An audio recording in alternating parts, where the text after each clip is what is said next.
மதிக்கக்கூடியவன் எமது சீடன் அதிர்ஷ்டன் ஒருவனே பூலோகத்தில்.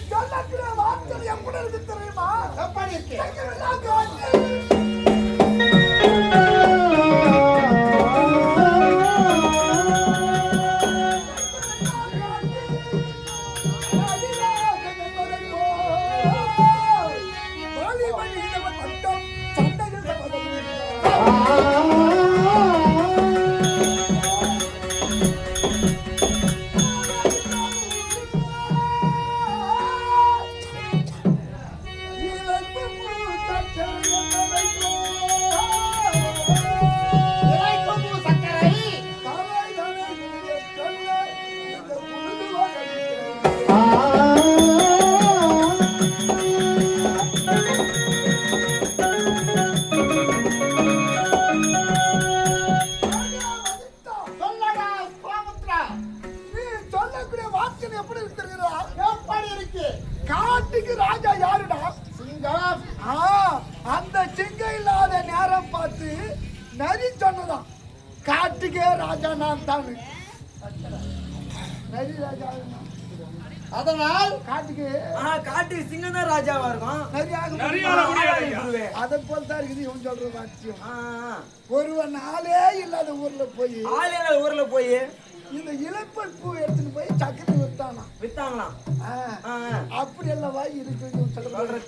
இலப்பு பூ தான் சக்கரை தான்டா. முடிவாக என்ன சொல்லுவாரா? என்னுடைய மாணாக்கள் எப்பேர் பெற்றோம் தெரியுமா?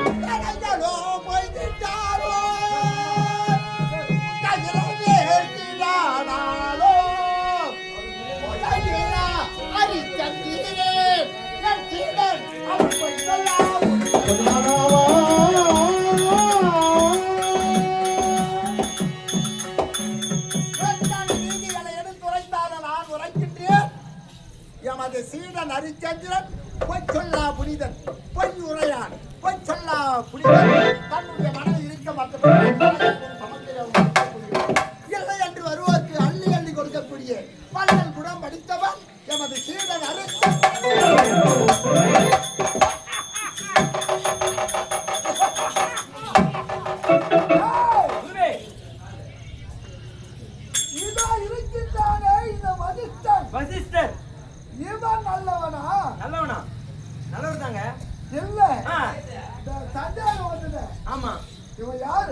தேவேந்திரன் தேவருக்கெல்லாம் தலைவர் ஐயா.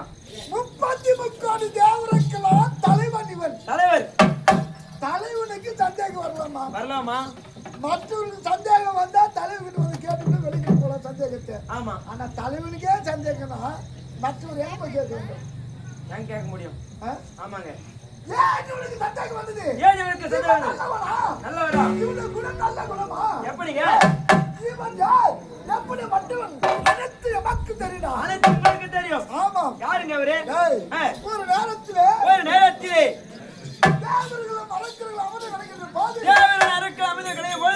அகிலிகை என்று சொல்லக்கூடிய ஒரு பெண்ணானவள் தோன்றினாள். பெண்ணை கௌதம முனிவருக்கு மணமுடி பெற்றார்கள். அந்த பெண்ணானவள் பேரழகு வாய்ந்தவள். அந்த அகலிகை என்ற பெண். அப்போது அங்கே இவன் என்ன நினைக்கின்றான்? இப்படிப்பட்ட ஒரு அழகு வாய்ந்த பெண்ணை போய் ஒரு முனிவன் கொடுத்து விட்டார்களே என்று இந்த பெண்ணை நாம் எப்படியாவது அடைந்தே தீர வேண்டும். அன்றே முடிவு வெட்டினார். எந்த நேரம் பார்த்தாலும் இடைவிடாமல் அறியாமல் இருந்து கொண்டிருக்கின்றார் கௌதம முனிவரானவர். அப்படி இவன் எப்போதான் இவன் விலகி செல்வான். இந்த பெண்ணை எப்படியாவது கூடி சேர வேண்டும் எண்ணம் கொண்டு ஒரு நாள் இவன் என்ன செய்தார்? நடு கிராமத்திலே சேவலா உருவத்தை மாற்றி ஆசிரமத்தை அருகே போய் கூழி விட்டான். ஆசிரமத்தை அருகே சென்று கூழி விட்டார் சேவல் மாதிரி.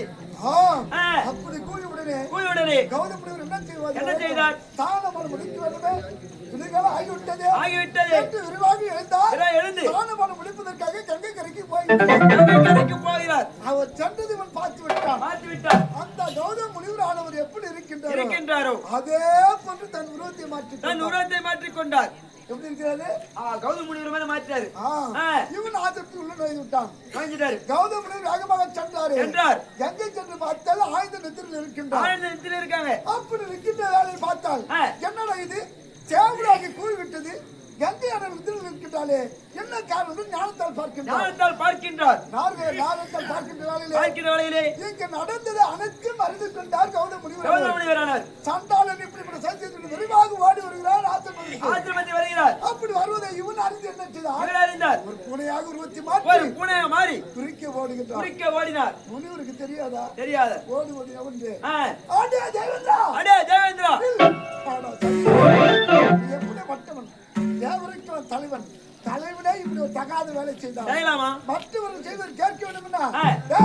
எப்போது ஒரு யோனிக்காக ஆசைப்பட்டு வந்தாயோ உடல் முழுவதும் யோனியாக பார்க்கிறது சாபத்தை கொடுத்தார்.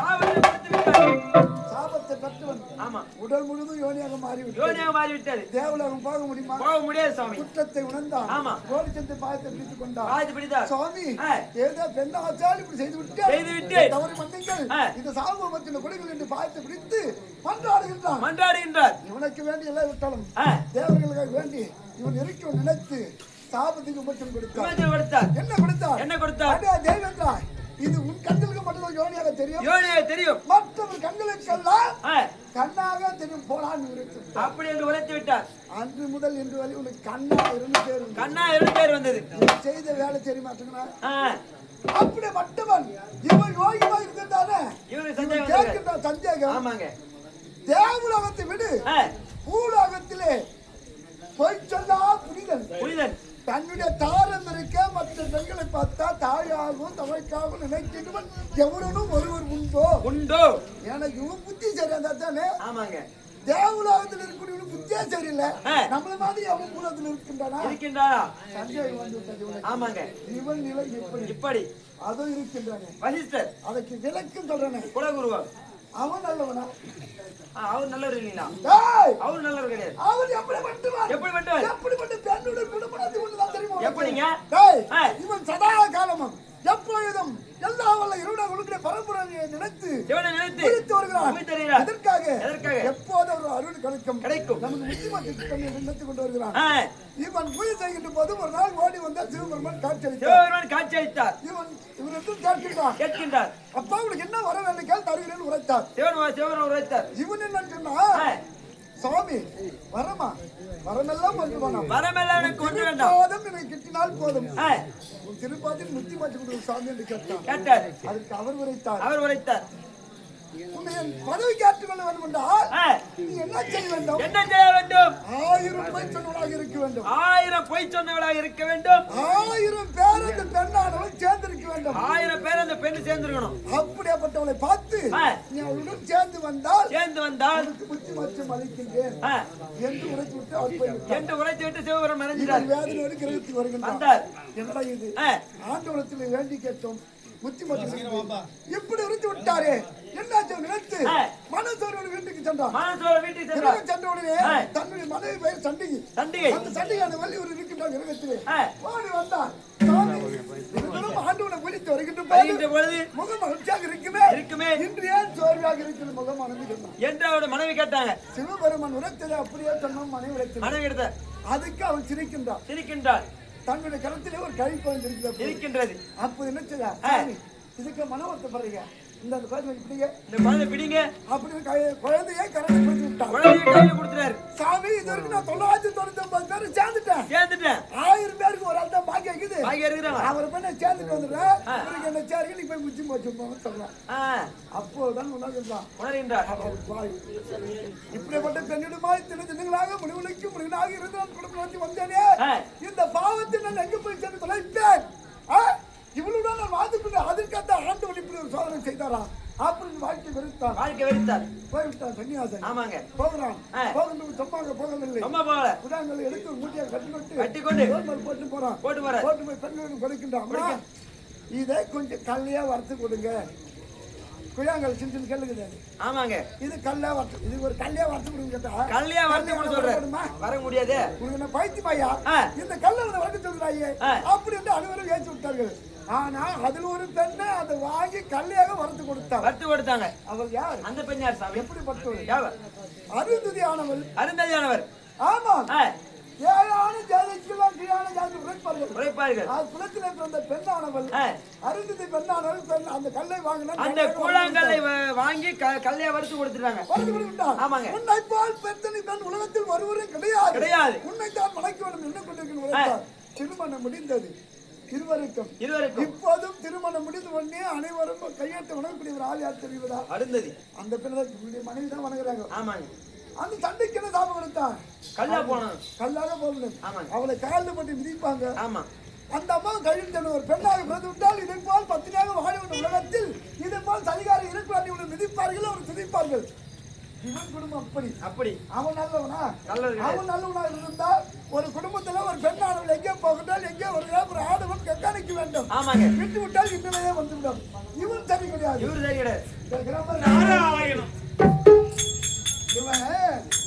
இவனை சொல்லி குற்றம் கிடையாது.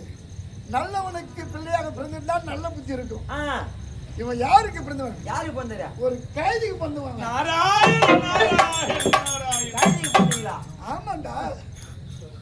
எப்படி இவன் பிறந்தான் கைதிக்கு? எப்படி சாமி? 12 வருடத்துக்கு ஒரு முறை பகல் நேரத்திலே ஒரு நட்சத்திரம் உதயமாகும். அந்த நட்சத்திரம் உதயமாகும் நேரத்திலே ஒரு ஆண் பெண்ணை கூடி சுமித்து அதனால் ஒரு குழந்தை பிறந்தால் காலத்து உணர்ந்து அவன் இருப்பான் நல்லவன் என்று உலகில் பேரும் கிடைக்கும். அப்படி என்று பிரம்மதேவன் அறிந்து கொண்டார். உதயமாக போகிறது பிறக்க போகின்றான். பெண்ணே பா இருவர் கூடி கூப்பிடுறாரு. அப்படி அழைத்து அவரு நினைக்கிறார். பகல் வேலையிலே 5 படித்த மிருகதான் புணர்ச்சி செய்யும் தேவர். நாமளே இந்த தவறு செய்யலாமா? வேண்டாம் என்று பெண்ணாளர் இருக்கின்றார். இவன் வேண்டும் என்று நினைக்கின்றார். வீடும் கொண்டு கட்டி அணைக்கு ஓடினான். அவள் ஓட தொடங்கி விட்டான். அவள் ஓட இவன் ஓட இருவரும் ஓடிக்கொண்டே இருந்தார்கள். பிரம்மதேவன் கலைவாணியை விடுவதாக இல்லை. இவள் உணர்ந்தாள். அந்த நேரம் பார்த்து ஆத்து வருது ஓடி இருக்கிறாங்க. அங்க வண்ணா என்ன செய்தா? துணி வளர்த்திருக்க கைது கொண்டாந்து ஒரு பக்கம் விட்டுட்டு துணி வளர்த்து கொண்டிருக்கான். இவள் ஓடினாலே அதுல கைது கொண்டுமா இருக்குது. அந்த கூட்டத்தோடு கூட்டமா நம்ம சேர்ந்து வந்து கொண்டு இவள் ஒரு பெண் கைதை உணர்த்தி மாற்றி கைதை கூட போய் கைது செய்துட்டான். கைது பண்ணிட்டாங்க. ஓடி வந்தவன் யார்? பிரம்மதேவன் சுற்றுமுற்றி பார்க்கின்றான். கலைவாணி காணவில்லை. இவன் உணர்ந்தான். பெண் கைதை மாறிவிட்டாயா? நான் ஒரு ஆண் கைதை உணர்த்தி மாற்றி நினைத்து இவன் ஒரு ஆண் கைதாக மாறி அந்த பெண் கைதை கூடி சுழித்தார். இவன் பிறந்து விட்டான். ஏன்னா ரிஷி பிண்டம் 25. ஆமாங்க. தேவர் பிண்டம் அச்சனமே. ஆமாங்க. அப்போதே குழந்தை பிறந்து விட்டது. குழந்தை எடுத்து தேவலோகம் போக முடியுமா? போக முடியாதுங்க. சத்தியலோகம் போக முடியுமா? போக முடியாது. இதனால என்ன செய்தான்? அங்க வந்தா துணி அழுப்ப சால் ஒன்று செப்போம். ஆமாங்க. அந்த சால்ல கட்டி கவுத்துட்டு வந்துட்டாங்க. கவுத்துட்டு சாமி பிள்ளை பெற்று விட்டு போகலாமா? கவலைப்படாது. இவன் உரிய காலத்தில் உரிய நேரத்தில் வந்து தேவலோகம் சேர்வான். நான் நல்லா கொடுத்துட்டு போயிட்டேன். இவன் ஒரு கைதிக்கு வந்தான். இவன் குடும்பம் எப்படி இதை இருக்கின்றாலே இவன் எண்ணம் அப்படி ஒருவன் கூட தெரிகிறது. இதுல அவனை சொல்கிறார்கள். பொய் சொல்லாத புனிதன் என்னுடைய மாணாக்கன் ஆரிச்சந்திரனே.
அந்த அரிச்சனை கண்டு அவனிடத்தில் ஒரு பொய் வாங்காவிட்டால் நான் இதுவரைக்கும் பெற்ற தபோபலத்தில் பாதி தாரை வாத்தி கொடுத்துவிட்டு இந்த பூனகரை கீழே போட்டுவிட்டு மதுக்குட சுமந்து சென்று வருவேன்.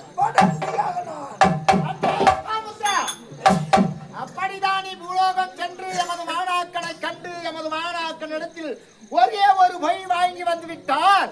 நான் செய்த தவாபலத்திலே வசதியாக பகர்ந்து உமக்கு தாரவாத்து தந்துவிட்டு என்னுடைய பூனாங்கை அகற்றி கீழே வீசி எறிவிட்டு மதுக்குடத்தை சுமந்து சென்றேன் தென்திசை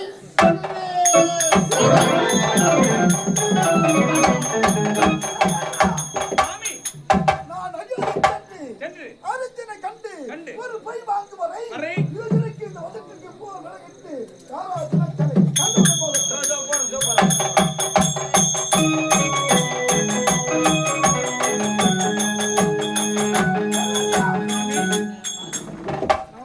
சென்று என்னுடைய உதவிக்கு அரிச்சனிடத்தில் பொய் வாங்க யாரை கேட்டாலும் சரி தடையில்லாமல் அனுப்பி வைக்கும் கட்டளை. ஓ நாராயண்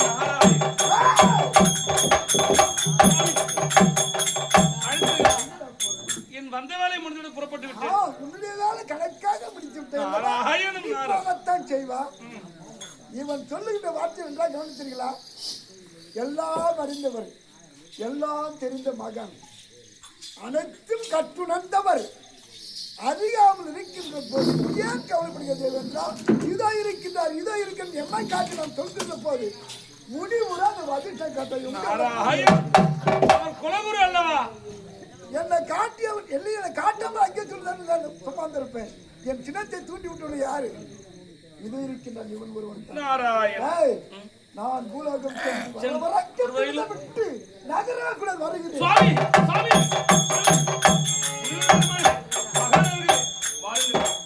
அடியேன் இங்கிருந்து நவராமல் நீங்கள் சாபம் கொடுத்து விட்டால் நான் தினம் ஒரு கலகம் செய்தாக வேண்டுமே. அப்படி செய்யாமல் என் சிரம் எடுத்து இறக்க நேரிடும் சுவாமி. செத்து தொழிலாய் முன்னால யாருக்கு என்ன லாபம் இருக்கு? நாராயணம். எங்கேயாவது செல்வது, ஏதாவது கலம் செய்வது, அதனால் பல பேர் பல துன்பத்தை அடைவது, இதே வேலைதான் உனக்கு. நாராயணம். என்ன வேலை இருக்கிறது சுவாமி? தயவுங்கள் சுவாமி, அடியன் பிழைக்க வேண்டும். அடியன் குணம் தாங்கள் அறியாததா? நாராயணம். வேலை எப்படி சாபம் தலைக்கு மேல் காத்துக் கொண்டிருக்கிறது. போய் சொல்லாவிட்டால் என் சிரம் எடுத்து விடும். நாராயணம். என்னால் நீ மாடுதாக இருக்கக்கூடாது. பூலோகம் தவிர வேறு எங்கேயாவது சென்று ஆகட்டும். பூலோகத்துக்கு பாதம் பட்டது. நாராயணம். தங்கள் கோபத்திற்கு ஆளாவே போகட்டும்.